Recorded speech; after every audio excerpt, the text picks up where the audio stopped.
जी hallelujah. तो आज हम सीखेंगे कुरिन्थियों दूसरी पत्री और चौथा अध्याय से हम इस विषय में सीखेंगे क्या शैतान का जो पूरी पृथ्वी पे क्या करता है, अधिकार रखता है और लोगों को बुद्धि को क्या किया है, अंधा कर दिया है। क्या? क्योंकि परमेश्वर का जो पत्री शुभ समाचार है वो लोगों तक क्या है कि ना पहुँचे। अगर शुभ समाचार जो परमेश्वर का है उन तक पहुँच जाए तो क्या है, नाश होने से बच जाए। ठीक है ना। तो इस टॉपिक पे हम थोड़ा सा सीखेंगे और मनन करेंगे। हालेलुया। तो लिखा लो, पढ़ो दूसरी कुरिन्थियों चौथा अध्याय से। इसलिए जब हम पर ऐसी दया हुई कि हमें जब हम पर ऐसी दया हुई कि हमें यह सेवा मिली, जो हमें ये सेवा मिली, तो हम हियाव नहीं छोड़ते, परंतु हमने लज्जा के गुप्त कामों को त्याग दिया और ना चतुराई से चलते और ना परमेश्वर के वचन में मिलावट करते हैं। आगे परंतु सत्य को प्रकट करके परमेश्वर के सामने हर एक मनुष्य के विवेक में अपनी भलाई बैठाते हैं। आगे परंतु यदि हमारे सुसमाचार पर पर्दा पड़ा है तो यह नष्ट होने वालों ही के लिए पड़ा है। शुभ समाचार पे पर्दा पड़ा है तो किसके लिए पर्दा पड़ा है? अगर हम परमेश्वर का वचन जो है इस पे किसी के लिए अगर पर्दा है ना तो नाश होने के लिए, अगर ये किसी के पास नहीं पहुंचा, नहीं मिला, इस पे नहीं चल रहा, ठीक है ना, तो वो नाश, समझ लो कि वो नाश होगा ही। चाहे पृथ्वी पे कोई भी क्यों ना हो, चाहे हिंदू हो, चाहे मुस्लिम हो, चाहे सिख हो, चाहे ईसाई हो, वो नाश होगा। क्योंकि परमेश्वर के शुभ समाचार क्या है, उसके पास नहीं पहुंचा। आगे और उन अविश्वासियों के लिए जिनकी बुद्धि इस संसार के ईश्वर ने अंधी कर दी है, उन अनविश्वासी के लिए जिसकी बुद्धि को क्या किया है, संसार के ईश्वर ने, शैतान ने अंधी किया है। आगे ताकि मसीह जो परमेश्वर का प्रतिरूप है उसके तेजों में सुसमाचार का प्रकाश उन पर ना चमके। क्यों बुद्धि को अंधा कर दिया? कि जो परमेश्वर का पत्री शुभ समाचार है उसके पास क्या हो, ना पहुँचे। अगर पहुँच गया शुभ समाचार परमेश्वर का, अगर उद्धार को पा लिए, क्या होगा, स्वर्ग चले जाएंगे। तो इसलिए संसार को, बुद्धि को क्यों कि क्या किया शैतान ने, अंधा कर दिया है कि जो परमेश्वर का शुभ समाचार है क्या है, लोगों तक ना पहुंचने पाए, वो स्वर्ग ना जाने पाए। ठीक है ना। आज इतना विरोध क्यों हो रहा है? क्या लोग कर रहे हैं? शैतान करवा रहा है।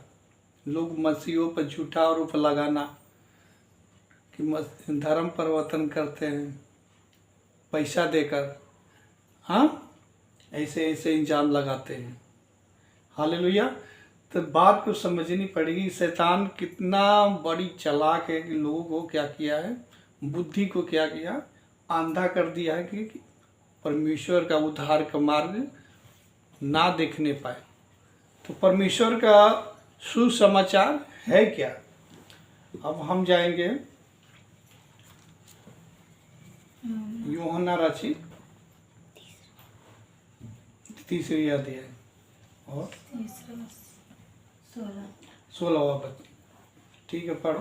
क्योंकि परमेश्वर ने जगत से ऐसा प्रेम किया कि उसने अपना इकलौता पुत्र दे दिया, उसने इकलौता पुत्र दे दिया, ताकि जो कोई उस पर विश्वास करे, वह नष्ट ना हो, परंतु अनंत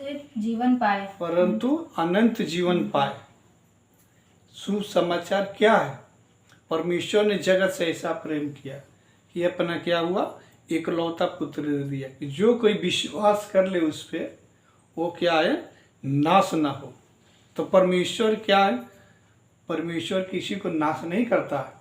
नाश करता है तो शैतान ही करता है, उनको पाप में शैतान ही फंसाता है। क्यों? उनको नाश करने के लिए। हालेलुया। तो शैतान का यही टारगेट है कि कोई स्वर्ग का राज ना देखने पाए, कोई परमेश्वर का वचन उन तक ना पहुंचने पाए। इसीलिए इतना क्या होता है, विरोध होता है। ठीक है ना, दुनिया में। हालेलुया। आगे, परमेश्वर ने अपने पुत्र को जगत में इसलिए नहीं भेजा परमेश्वर ने अपने पुत्र को इसलिए नहीं भेजा कि दंड की आज्ञा दिए। आगे, कि जगत पर दंड की आज्ञा दे, परंतु इसलिए कि जगत उसके द्वारा उद्धार पाए। क्योंकि जगत उसके द्वारा क्या हो, उद्धार पाए। जगत क्या है? परमेश्वर ने किसी का पक्षपात नहीं करता। परमेश्वर का मकसद यही है कि सबका उद्धार हो, सब स्वर्ग में जाए। हालेलुया।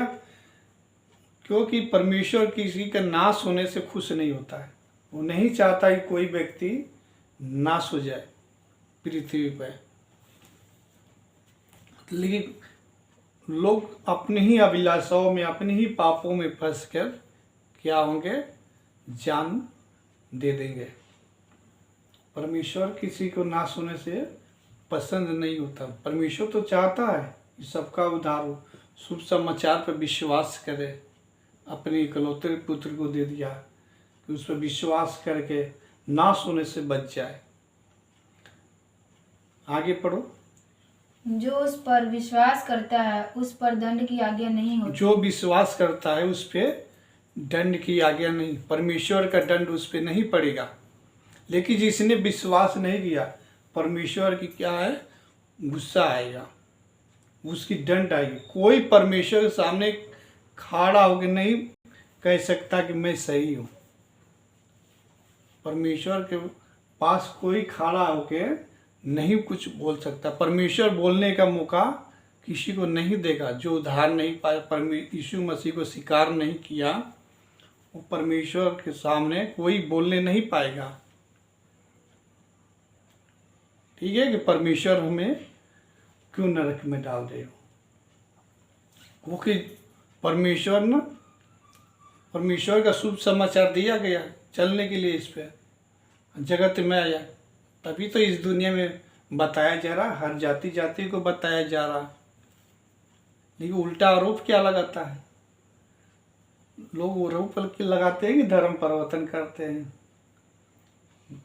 पैसा देकर लोगों को फंसाते हैं, ऐसा झूठा आरोप लगाते हैं। आगे पढ़ो।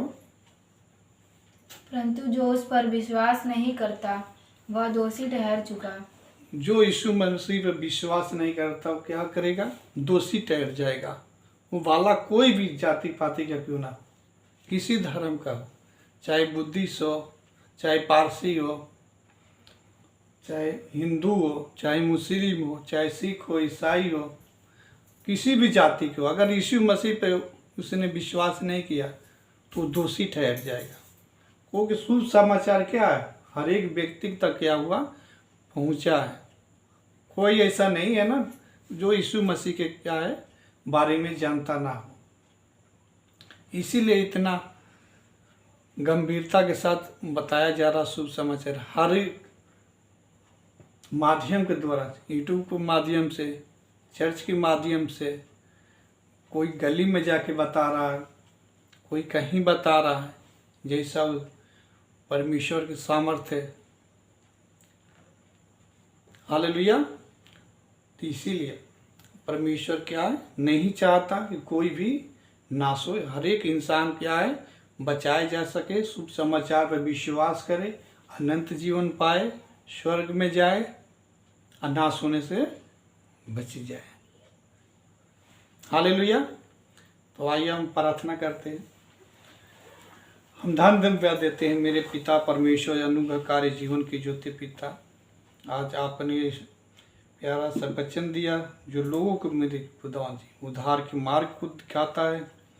लोग मेरे पिता खुदावन जी पापों में जो फंसे हैं, जो बुराई में फंसे मेरे पिता परमेश्वर जी, वो लोग आपको उद्धार को देखने पाए, आपकी मर्जी पे चलने पाए मेरे खुदावन जी। उनकी सारी बंद आँखें शैतान के दिए हुए मेरे खुदावन जी खुलने पाए मेरे खुदावन जी। जो आपको वचन को सुने और जाने पिताजी, उसकी सारी बुद्धि को, जो शैतान के अंधकार की ताकत है उसको बंद कर रखा है, खुल जाए यीशु मसीह के नाम में पिता खुदावन जी। आपकी मर्जी पूरी पृथ्वी पे पूरी हो पिताजी। हम सारी आदर महिमा सम्मान सब आपको देते हैं। सारी दुआ प्रार्थना बीते पिता आपके हुजूरी बीच रखते हैं यीशु के नाम में। आमीन आमीन।